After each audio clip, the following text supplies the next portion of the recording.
Welcome to The Truth with Terrence Ruth. We have a special show for you today. I'm actually pretty excited about our conversation that we have in store. But before we get there, we have Dreamville coming to Raleigh for the last time. So if you don't have tickets, you need to get tickets, okay? Very rarely do we have a world-renowned artist hosting a festival in your state, okay, and close to where you live. So please get your tickets to Dreamville. I will be there with a hopefully an umbrella. But I wanted to share one thing. It's amazing to me how contagious sort of the black culture is in our country. And right before we got on, we were listening to Beyonce's new country song. And I just want to know, was country a part of your appetite before that song came out? And even since it has released as a number one, what do you think? I think Nas X had one before, but I would love to get your feedback on, what influence will black culture have on country music? And again, I'm not a music historian, so y'all may educate me on musicians who have lived prior to today, who have had an influence on country music. But yeah, I would love to get your thoughts on, do you think Beyonce's song will have a influence on consumers, especially younger consumers who are entering in? But yeah, just wanted to share that with you and get your thoughts on that. So with no further ado, I want to pivot to the conversation we have today. We have a special, and we have Dr. Marcus Burgess is here with us, and I'm happy that he's here to just give us some insight into what's going on at St. Aug, and also give us a chance to learn who he is. And so I'm excited. Welcome to the show, Dr. Burgess. Thank you for joining us. Thank you for being a part of our conversation today, Truth with Terrence Ruth. So I wanted to start off by first just giving you a chance to answer a question to most of our listeners. How did you get here? How did you get to the position? Help us humanize your journey. Well, good afternoon. I apologize for being a little tardy. And no problem. when you haven't used Zoom in a while, it makes you update. So I'll go through those updates. But been in higher ed over 20 years. And this particular position, believe it or not, the previous president and board began recruiting me to become the executive vice president and COO back in March. Gotcha. They started talking with me back then. And again, I had questions about accreditation and the like. But she assured me that they were going to work towards it, and they wanted to bring in someone to be part of a succession plan. Mm-hmm. So literally, I had submitted my application and I have a letter that I was signing to start as the VP/COO of advancement and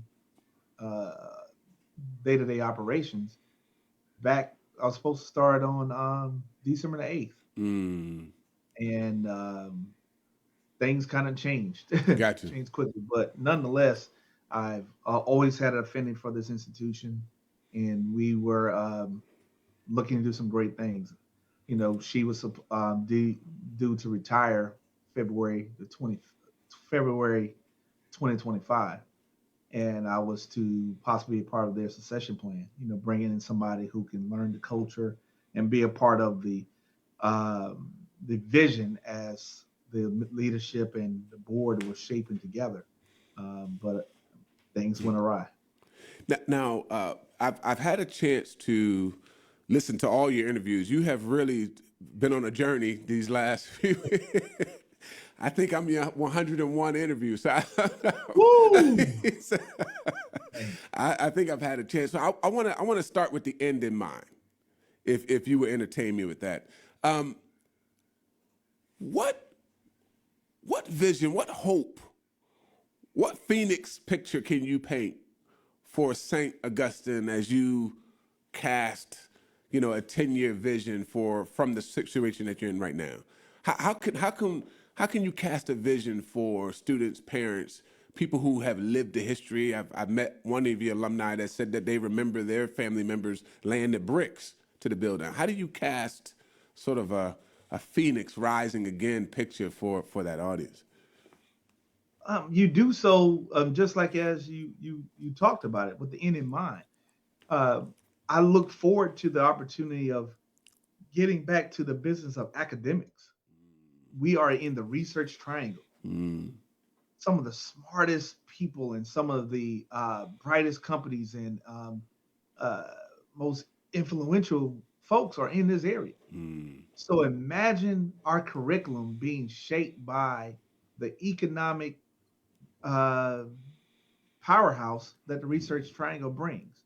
And so our rising from the phoenix simply is we will align ourselves with the region, with the state, and with our nation, but we will make sure it's healthcare, mm, it's STEM and STEAM, and business minded, and of all things, entrepreneurship. mm, Uh, and if I had to add a caveat, it'll probably be community development, mm, or uh, I guess you would say, uh, with all of this development happening from a residential and corporate development, with all the great land resources that are around us, mm, it'll be great to have people of color who understand the space and are able to do some things in it that help not only shape their communities, but be able to have a different flavor about it. There's a scare to be gentrified mm, in the Oakwood community from the land around St. Augustine's. So imagine some of our own students being part of community development to mm, help shape a vision that matches the who we are, whose we were, but mm, more importantly, not make someone feel that they have to move out mm, because they may not be able to afford the quality of housing that may be around them. No, thank you, Dr. Burgess. Now, I want to. You touched on something around the fear, and I'm familiar with where St. Aug is located. I'm familiar. I used to be a principal in that area, and I used to drop off students right around where St. Augustine is, and now those. Principal, what grade level were you a So principal? I was a principal at Longview High School. So there was two schools in Longview High School, which is North King Charles Road, right across near Enlow, Okay, and it was an alternative school, and so we okay, took oh, we took okay, yeah we took some of the kids there, and we would drop the kids off around St. Aug. Now those homes are no longer there, but what I'm hearing in the community is a fear that the community that once was will no longer be. And so their last hope is on St. Aug being, St. Aug existing. Help us understand how St. Aug is preparing to address sort of the current financial crisis. Like, help people, like that fear that's bubbling up. Help us understand how St. Aug is sort of walking that steps forward in terms of the current financial issue. Before I address that, I want to say, come and speak to the fear. Uh, we recognize that we have put ourselves in a tough position, Mm, and many people who may want to help, some just don't know how, mm, or others are waiting to see possibly how we help ourselves, mm. and that's to be understood. So, how do we protect ourselves? Is just that Yes, our land, our yes, land. We have some of the most valuable land in Wake County. yes, yeah, That being understood, there are people who are waiting for our demise yes, because the more resources we may cut off or not allowed to happen or not help, well, it causes us to make tough decisions. for sure. So whereas some land that we own may be valued, let's say $1 million, Yeah, because we need it to be able to pay our creditors and to do other things, yes, a person may be hoping to get it for less. I And got so you. we're going to utilize our land to actually help us get out of there, get out Yeah, of this situation. but not by selling it. What's wrong with developing it? Yeah. What's wrong with being an asset to help bring affordable houses or senior living within the Oakwood community?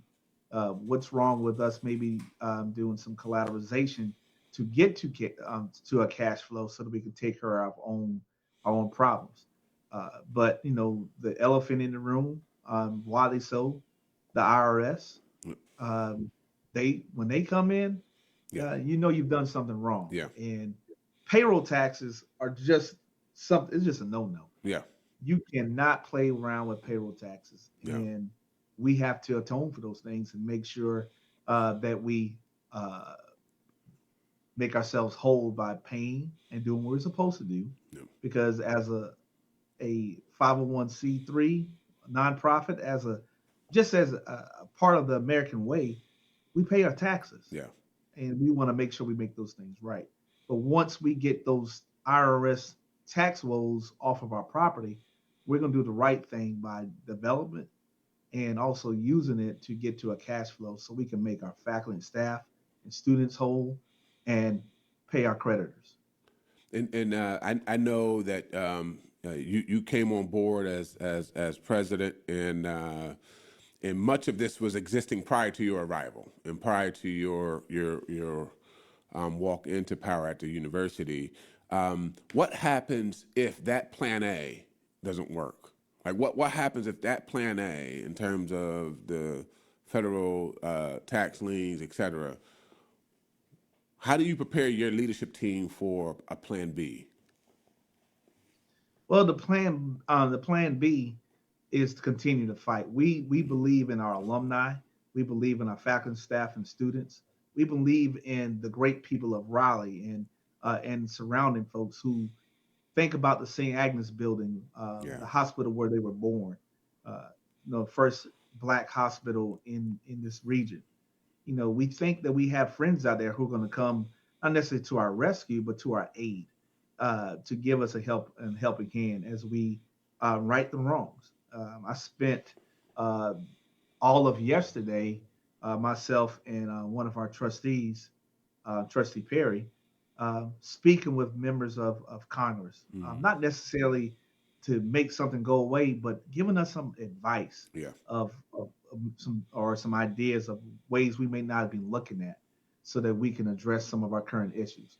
The IRS is a big monster, but our accreditation is the most important thing, and also making sure that we are in good standing with the Department of Education.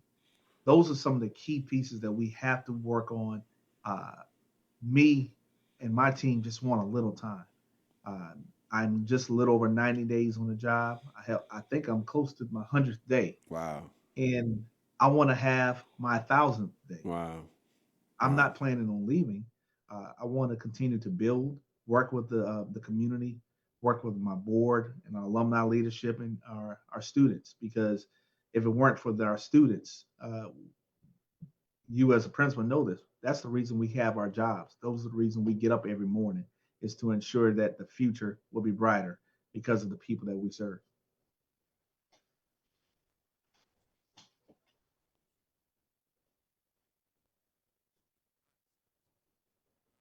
You are pretty. You're pretty honest. You're pretty transparent. That's what I appreciate about your leadership. And so, with that, can you share what specific financial management issues were discovered in the audit, or at least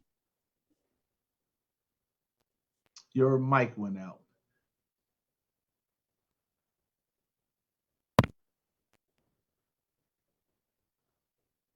Could you ask the question again? yeah.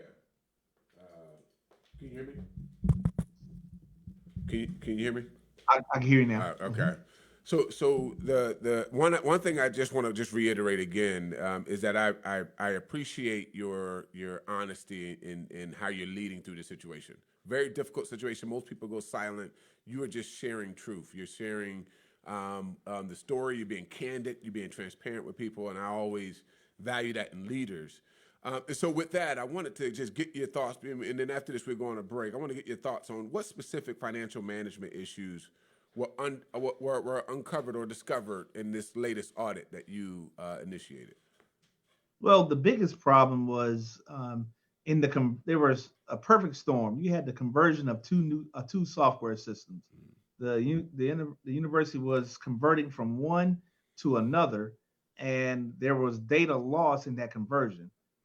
And the biggest tragedy was there wasn't any adequate hard copy backups at that time.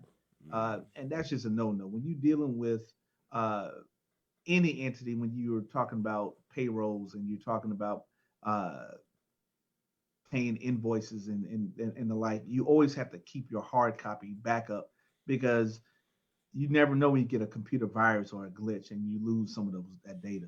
So that finance team was dismissed and a new finance team came in. And when the new finance team found was during the conversion, a lot of data was lost. So much so you're talking about a $34 million budget. Wow. They could only account for 130,000. Wow. So they spent 2 years calling all of the creditors Wow. for copies of invoices and canceled checks or checks that were issued so that they can rebuild it. Wow. And the audit was also tested 100%. And so, whereas part in the news talked about $10 million being missing, the very 2 paragraphs later talked about how those funds were reconciled because of the hard work of the business office calling creditors, calling folks to find the copies or backups for that missing revenue. I gotta say, we're gonna go on break on this. You have had the most impressive 90-day. I've been on a lot of 90 days, but you have me beat on that one. But All right. we'll come back from this break, and I want to shift to the students when we get back. Again, welcome to The Truth with Terrence Ruth. We have Dr. Burgess here from St. Augustine College. All right.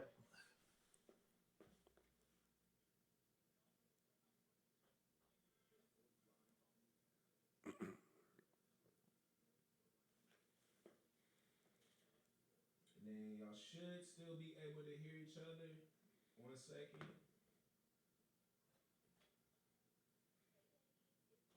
All right. You still there? Dr. Burgess, you still there? Yep, I'm here. All right, he's good. Okay. We just want to make sure you're good. Oh, I'm good. All right. 2 minutes, and I got to come by and come visit you. I'm over at State, and I have to come in. What do you do at State? So I'm a professor.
and Eastern Carolina. The Truth with Terrence Ruth.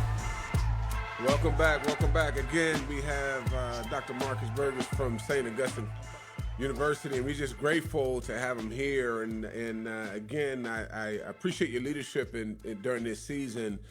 It's easy to lead when things are amazing, but you test your leadership when things are complex. And so I thank you for leading St. Augustine University at this time.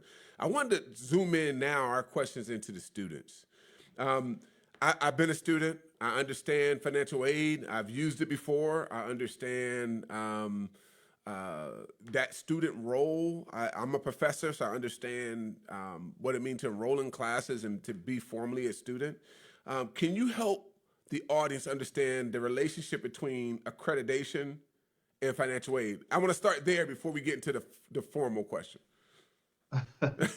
Well, again, in order to receive that federal financial aid, when you fill out those FAFSA forms, you have to have an accredited institution. And there are a lot of accrediting bodies. You have SAC, COC, you have HLC, you have a lot of regional accrediting bodies, TRACs, and others. So in order to, if you're eligible, again, I'm sure you probably didn't get much financial aid because you probably came from a rich family. I don't know.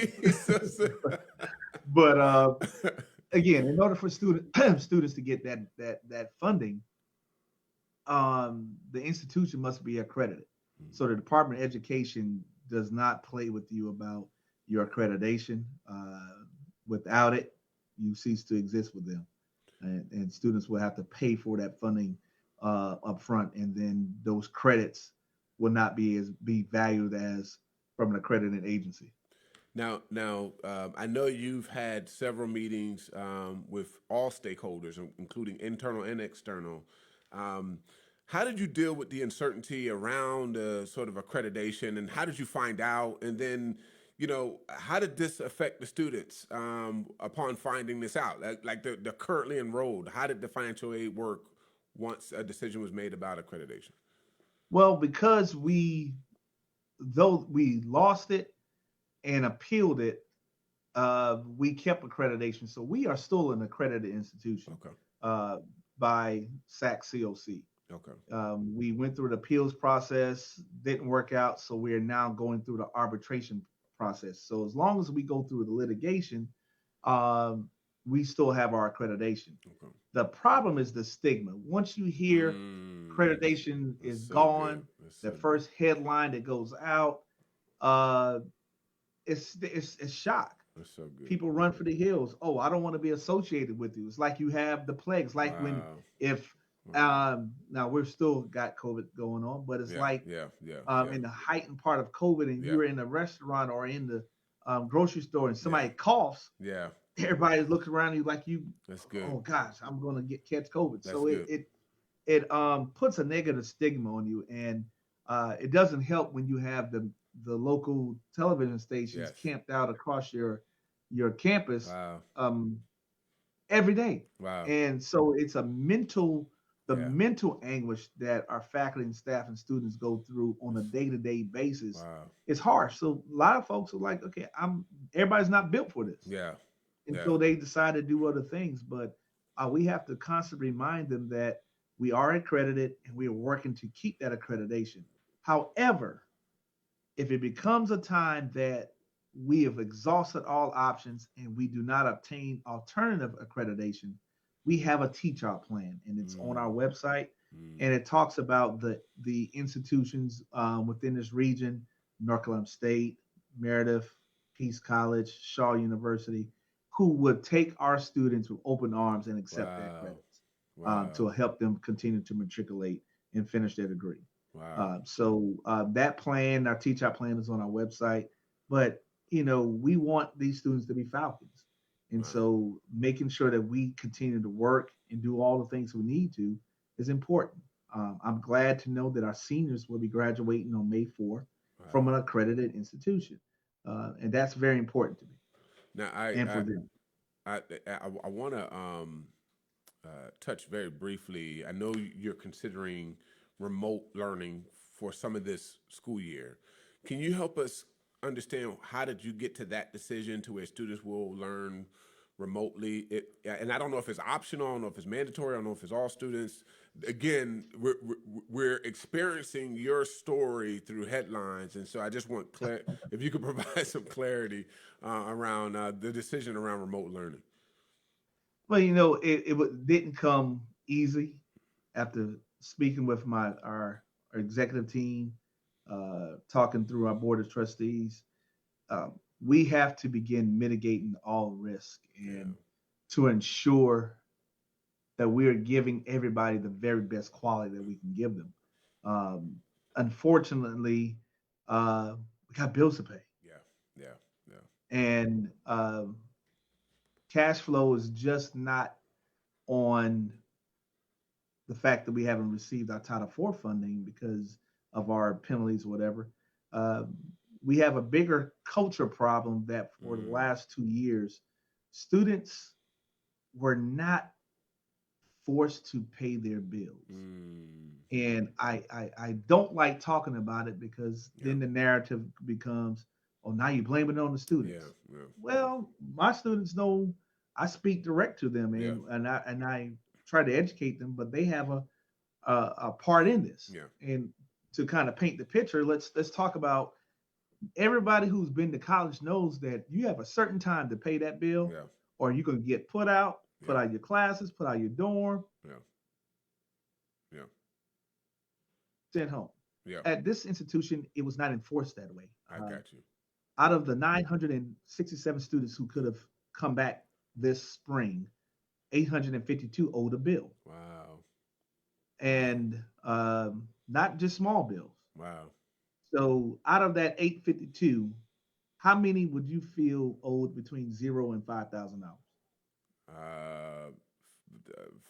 75%. Try 14 students. Wow. So you don't have cash flow. I got and you. So we created payment plans this semester, and a few students did in the beginning. But again, the culture was not officially created. Got you. From last semester and this semester, just on fees and the remaining tuition that was not covered by financial aid, our students owe almost $6 million. Wow. So if I had that $6 million, plus the about $6 million that the Department of Education has, I don't miss a payroll. That's good. I get to pay my food service. I get to pay Duke Energy. I get to pay my water bill. I get to pay for Wi-Fi. So it's a checks and balances. It's called real life, right? That's good. If you're going to be in this real world, you have responsibilities and you have to pay for them. Nothing is really free. That's right. And so we are trying to reshape this culture so that students understand their role in this. And I'm not mad at them about it, but they just need to understand it. That to get the type of education that you want, it costs. If somebody's giving it to you for free, if you didn't earn it from merit or through your outstanding athletic abilities or both, I don't know what that looks like. So we are trying to reshape the narrative to get back on a solid footing so that we can be a better St. Augustine's University going forward. We may start off with a smaller number next fall. I might be 300 students or less. I'm not sure. But whoever will be a part of this next classes, they will understand their roles, their responsibilities as students, and as we work towards a better tomorrow. Now, I want to talk about on the other side of this, what type of students do you see as a profile for St. Augustine? But before we get there, in the news, in recent news, it talked about your relationship with Wake County Public Schools. Usually people wouldn't associate the two institutions together. What is that relationship, and why would that even be a news item? Well, because we have the early college. Gotcha. The early college is on our campus. I think the relationship has been maybe 10, 12 years. But nonetheless, we loved having those students on our campus. Superintendent Taylor and I have talked quite often, quite extensively. We've I've even had a Zoom with the parents to reassure them. But at the end of the day, uh, I'm sure the board and the parents, nobody likes to be associated with anything that could be negative Mm, and or the risk of a credit not being I guess you would say be available yeah, or yeah, be looked at as favorable. yeah. And so we anticipated the severance of the relationship, but I can't wait to invite them back Wow, in a few years wow. because we have a very diverse campus. Yes. They got to roam around and be amongst the other college students receiving this college degree or this college education. They got to walk to the cookout, get a little snack for lunch and everything. But just to see them walking around this campus and have that freedom, I don't know where they're going to get that at That's right. here in Raleigh, That's right. other places, because That's our right. campus is just so unique with so much history. And so we can't wait to bring them back Now or invite them. yeah, you hear so many sort of possibilities for the future of St. Augustine, and I heard one. I don't know if it's a group that's internal or external to St. Augustine, but usually when I hear about the future, and I'm talking about those who are casting a positive future for St. Augustine. There is there exists your team. There are the students. Then there's the alumni, but there's also a broader community that you sit in that they feel attached to St. Augustine. Like they feel like this is a part of my story, my history. Matter of fact, I went to a celebration of a life of a early black feminist, and on her tombstone it says alumni at St. Augustine. On the tombstone, Wow, yeah, on the that's tombstone. powerful. This person was legendary. Falcon Pride. That's that Yes, Falcon Pride. and so for me, how do you speak to some of the dreams and the narratives and the hopes that are being painted for St. Augustine that says that it should be a merger between the two major HBCU? I had to leave that question. That, Yeah, there was a conversation about that, and I guess they may have thought they were being helpful, and I think they were. I so don't good. think it was any malice, Yeah, yeah, yeah, but it all depends on the lens you're looking for. yeah. And please, listeners, don't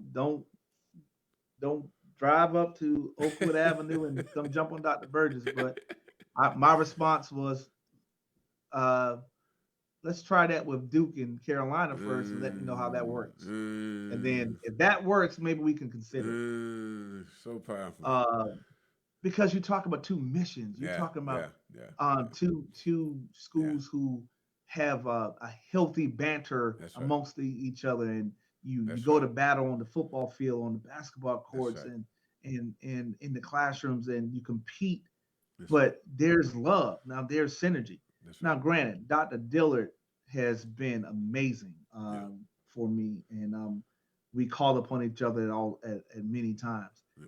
And we have talked about though what does shared services look like? Really good. Really good. Things that make sense, like food service, Yeah, that's good. campus safety, campus public safety, Really good. uh, maybe the maintenance program. Yes, Those are things with campuses being uh, within a mile and a half from one that's another. right. That's right. They make sense if we looked at a shared service model where we can get a better deal if we come together versus being apart. And That's right. so those things make sense.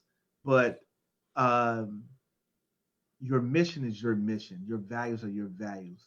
And when you start mixing those things, they don't become the same. No. And then also the underlying story is the development of land. Yeah. I mean, let's not get it twisted. If I can create a luxury townhouse Yeah. uh, or a mall or something or a rec center, something that is profitable, Yeah. some people rather take the dollar and Mm. then instead of the human capital that we provide. Mm. The economic engine that is our HBCUs, Yeah. we still educate 40% of the top Black Wow. scientists Wow. and researchers, and doctors and lawyers, Wow. over 50% of the judges. Wow. We still give hope when others don't keep it at all. That's right. And so we still service a group of people who still are disenfranchised, even in this great country that we have right now. And so to not have a St. Augustine's around, to not have a Shaw, to not have a North Carolina A&T Yeah. or Elizabeth City, and I'm Yeah. sure any of these schools weren't here, then think about where would some of us be? That's right. Because you and I stand on the shoulders of That's right. those who went on to do some amazing things, That's and they right. graduated from our HBCUs. Now I want to just shift the narrative from the students to, any healthy organization has a healthy board, and recently a board alum, Dr. Alan Mask was just interviewed and was saying that we don't need a resignation of the board, we just need brain surgery. How do you have a conversation around the board? Obviously, the board hires the president, but how do you have a conversation around board health, board governance? Because it is a thing in the public space. So how do you have a conversation about that with you and your team and with the board itself? We just have it. When they hired me, I made it very clear the difference between the day-to-day operations and the fiscal responsibility of the board and policy making. But we talk often, and they recognize that they weren't as informed as they should have been. And again, when at once upon a time the board was in trouble with Sachs because it said they overreached, and this time they gave a president maybe a little bit too much leash. And so you got to work to find the happy median. So now we do things in tandem. As I work with my staff and work out plans, then I report back. So we probably have every 2 weeks, we'll have an update so that it's not so typical board meetings you talking are quarterly. Yeah. Yeah. A lot can happen in That's 3 to 4 months. That's right. So we talk quite often. So I think the board is more informed now than they probably ever been. And so they've recognized where the missteps were. And the best thing is not to repeat itself. And it's hard where there's people who are angry, who are upset, and it could be rightly so. But right now, those are not the things that are we should be focused on. Yeah. All of our focus should be on how do we keep pushing the Falcon Pride initiative, raising the necessary dollars to continue to fight the litigation for Sachs COC, raise the money so that we have the capital to be able to support our faculty and staff and our students, and do all we can to right the wrongs of just bad decisions that was made for a period of time. We still stand on the shoulders of giants, and I think about the rock quarry when I'm driving up 40 and didn't realize that the rock quarry is where faculty, staff, and students went to get the rocks, lay the foundation for this great institution. Wow. No, thank you for that. And I want to pivot just a little bit to the community at large.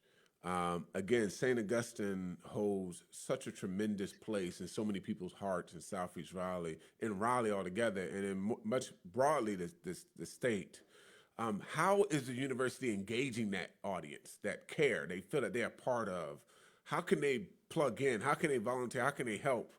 Is there a way in which the community can come alongside you and your leadership team, the board members, the students, and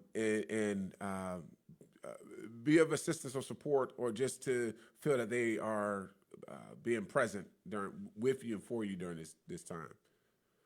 I failed on a couple of things. One of the things I failed on was early on, I wanted to do a town and gown to invite the greater Raleigh community in so that they can hear from the horse's mouth what our challenges are, but also what our successes are and what our plan. That plan got shifted because as I kept uncovering things, then that Yeah. it kept coming. Yeah. And so found myself on such a defensive posture that we were just trying to keep things afloat. Mm. Um, my board has challenged me now to get a time where we can get the stakeholders, not just our faculty and staff or our alumni stakeholders, our community stakeholders together, so we can have some open dialogue of where people can assist, where maybe some things we haven't thought about, where we can atone or answer some tough questions. But at the end of the day, how can we come together with some solid plans to be able to move forward? That's very important to them. The other side of that is this coming Thursday, and again, this plan is half baked, and I'm going to talk about it a little bit more at 7 o'clock with my alumni. Because this is Good Friday, we will be out of school, so pretty much most of our students will be leaving between next Thursday, Friday, and Saturday. Okay. Next Thursday, I want to send these. Uh, I want us to wrap our arms around our students, our Wow. faculty and staff. Wow. Haven't figured it out all the way, but if you got a grill, I might need you to pull your grill up So here. good.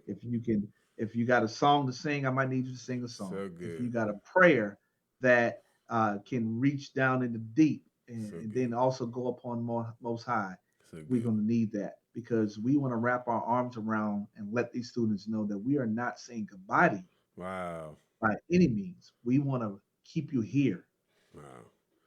And and give you the spirit to know that we're going to welcome you back here in open arms. If you're not a graduating senior in August, but we are just making some decisions so that we can right size, that we can stop some of the bleeding and the hurting, both emotionally and financially, and we're going to do those things. I can just off the top of my head as you were speaking about wrapping your hands around these students, I can just think of so many community members that would love to be a part of that. I'm thinking of school board members. I'm thinking of teachers, principals, just raw community alumni. I could think of so many people. But me personally, I want to be a part of that celebration, that event. How do we do that? Is there email? Is there a human being that we should be able to We contact? will after I finish. I'm gonna try to finish baking it Okay. tonight and tomorrow with my alumni and my leadership because they said, Burgess, you have a lot of ideas. I said I do, so we got to bring this one home. So we're gonna talk through a little bit tonight, and hopefully by the weekend, DeMarcus, our assistant vice president for communication and marketing, will put some stuff out because we want to get it organized and not look thrown together. Yeah. But at the end of the day, it's just inviting support. Um, I know we sometimes get um, we frustrate our local news stations because sometimes they want anytime something happens they want a response. Yeah. Sometimes it's just not a comment. That's so good. Um, That's good. it's just not a comment sometimes. That's Sometimes good. everything's just not a comment, but we will invite them to be a part of it as well because this is a good story. Yeah. Um, I know it's unfortunate that the negative seems to drive ratings, Yeah. but Yeah. humanity Yeah. at its core Yeah. is what drives, in my opinion, success, and it grounds us all. Dr. Burgess, I think leadership matters. That's one of my main statements. Leadership matters, and I just think that St. Augustine University just couldn't ask for um, such a level-headed leader through this storm, and I just want to commend you for that. Most people are underestimating how difficult it is to keep morale up. Now, learning school culture, we assume that is constant. But when you have tough moments, you got to keep that up. I mean, you gotta you gotta maintain morale and school culture in such a difficult season. I just want to just commend you for having such a level-headed leadership during this season, when most people are only hearing negative things about St. Augustine University. Number one, want to be a part of whatever you do to put your arms around the students. The listeners want to as well. There's people who want to donate. There's people who want to donate their talent. Whatever that may be, we would love to be a part of that. And then one last thing, and then just give you a chance to just share how, again, people can plug and find more information about you. What do you say to the student who goes home in remote learning? What do you say to that human being to make sure that they're confident about coming back? Oh man. Um,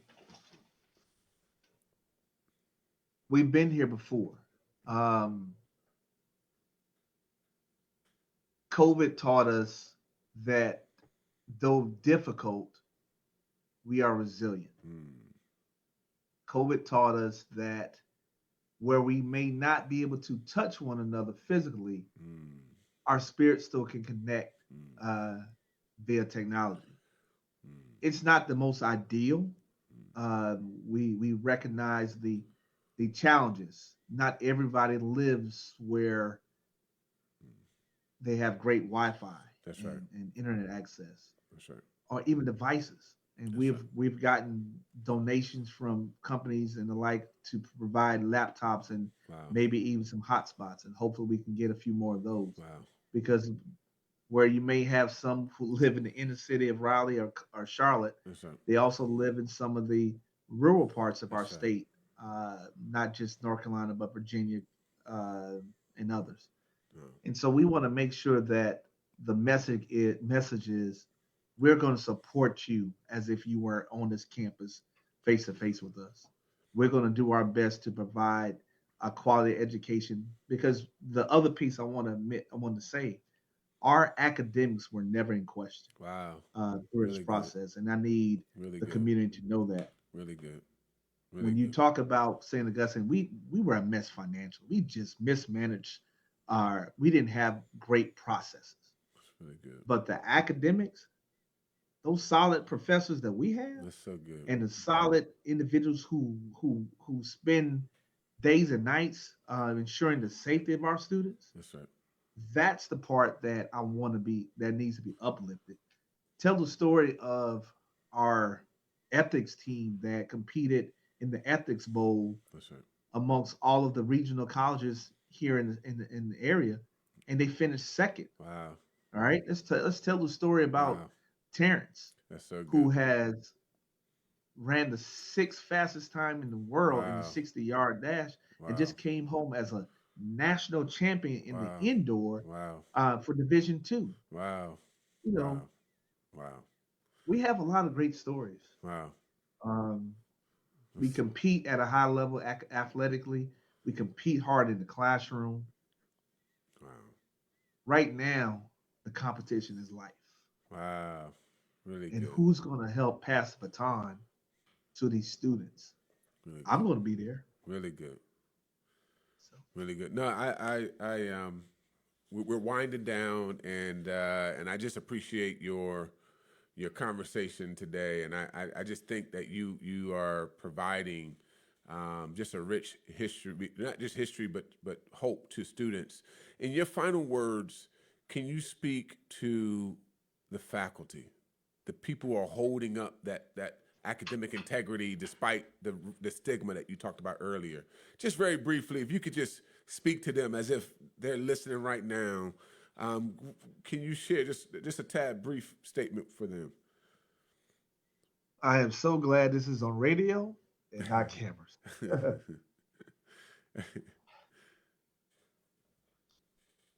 They are true giants. Mm, mm, mm. They understood their calling. Wow. Wow. You don't become a teacher, a professor, Wow. an academician Wow. for fame and fortune. Wow. You do it because you want to impact the lives of Wow. others. Wow. You want to take them someplace they've never been. That's so You want to powerful. challenge them in a way that they question their own thinking. Wow. Our professors are dope. Wow. They're energetic. Yes. They are resilient. Wow. They are proud, Wow. and they're angry. Wow. They're angry that people question So good. Them, why do they stay? So good. They are angry because their families are hungry, and they sometimes wonder where that meal may come from. Yeah. Um, That's so good. I say simply thank you. Wow. We've had shout out to Goodwill Yeah. for providing over $10,500 worth of Food Line gift cards. Wow. Shout out Wow. to the and I want to say it right, but it's our Asian community Wow. uh, Wow. who provided gas cards, and other churches provided Wow. uh, other gas cards and monies, and the alums, the people who donate to the faculty and staff. So good. I So had a good. lady to call me and said, "All I got is $100, Wow. Wow. but I want the faculty to Wow. know that we appreciate them." Wow. So I say Wow. thank you. No, again, such a powerful conversation. Uh, Dr. Burgess, thank you for being so transparent and holding up the weight of the university with so many other amazing human beings, the students, the professors, the board members. And what you're holding up has such tremendous history that it's more than just an accreditation issue. It's more than just a financial issue. There's a legacy issue. And so I just thank you for understanding the entire comprehensive weight of this journey. And so with that, I just want to thank y'all for tuning in to Truth with Terrence Ruth. And my guest is going to be back with us to give us that information. Once I get that information from Dr. Burgess, we're all going to show up on campus and have that same pride to wrap our arms around the students. And we thank you for coming with us today and having this conversation. We thank you for just speaking to the community openly so that we have a clear picture. And so anything you need from the audience, anything you need from this show, you're always welcome back. So thank you again, Dr. Burgess, for joining us. All right, thank you so much. Have a good one. All right, for those of you who listen today, any questions you may have, bring it on through. But again, we'll see you next week on Terrence Ruth, The Truth. And so I appreciate you joining us. And remember, go and support St. Augustine University. When we get more information, we'll share with you. But you have a wonderful Thursday. See you next week.